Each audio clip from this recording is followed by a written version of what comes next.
I have never seen in my lifetime or in modern political history any presidential candidate trying to discredit the elections and the election process before votes have even taken place. It's unprecedented. It happens to be based on no facts.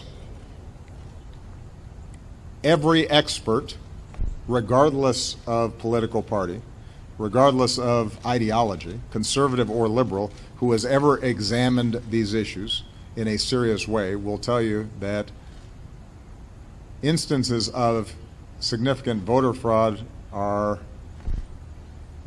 not to be found, that, keep in mind, elections are run by state and local officials, which means that there are places like Florida, for example, where you've got a Republican governor who's a Republican appointees are going to be running and monitoring a whole bunch of these election sites. The notion that somehow if Mr. Trump loses Florida, it's because of those people that you have to watch out for, that is both irresponsible and, by the way, doesn't really show the kind of leadership and toughness that you'd want out of a president. If you start whining before the game's even over,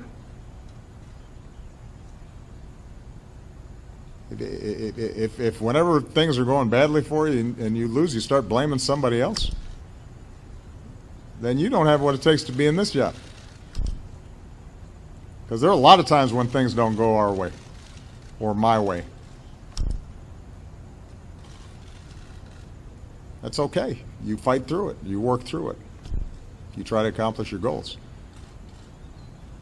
But the larger point that I want to emphasize here is that there is no serious person out there who would suggest somehow that you could even rig America's elections, in part because they're so decentralized and the numbers of votes involved. There's no evidence that that has happened in the past or that there are instances in which that will happen this time. And so I'd advise Mr. Trump to stop whining and go try to make his case to get votes. Hold on, wait for the mic so we can all hear you.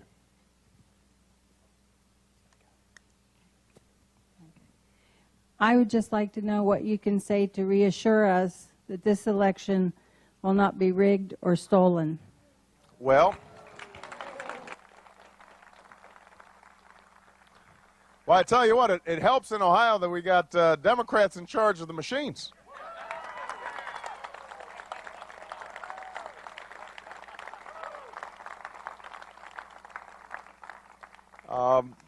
But look, I come from Chicago, so I want to be honest.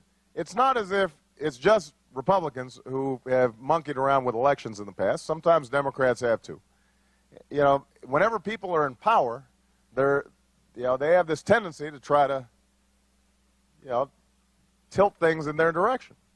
That's why we've got to have I believe, a voting rights division in the Justice Department that is nonpartisan and that is serious about, investigating cases of vote fraud, is serious about making sure that people aren't being discouraged to vote.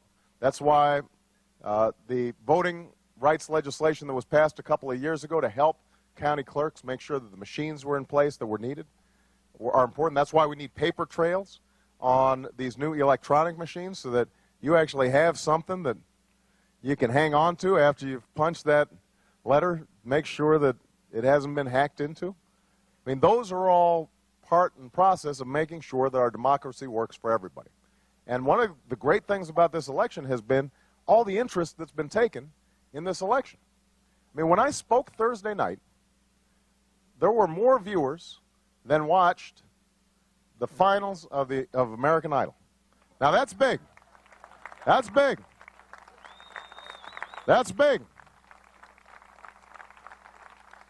And I hope a whole lot of people are watching the Republican convention. I mean, I want people to have information. And then I want to make sure that our democracy is working the way it should be. And this is very near and dear to my heart because when I was a lawyer, I practiced voting rights law and filed a lot of lawsuits. In Illinois, I helped to make sure that you could go ahead and get registered at driver's license facilities at the DMV. And so I've been working on this for a long time. I think, the more people participate, the more they are paying attention, ultimately, the better off everybody is. Okay?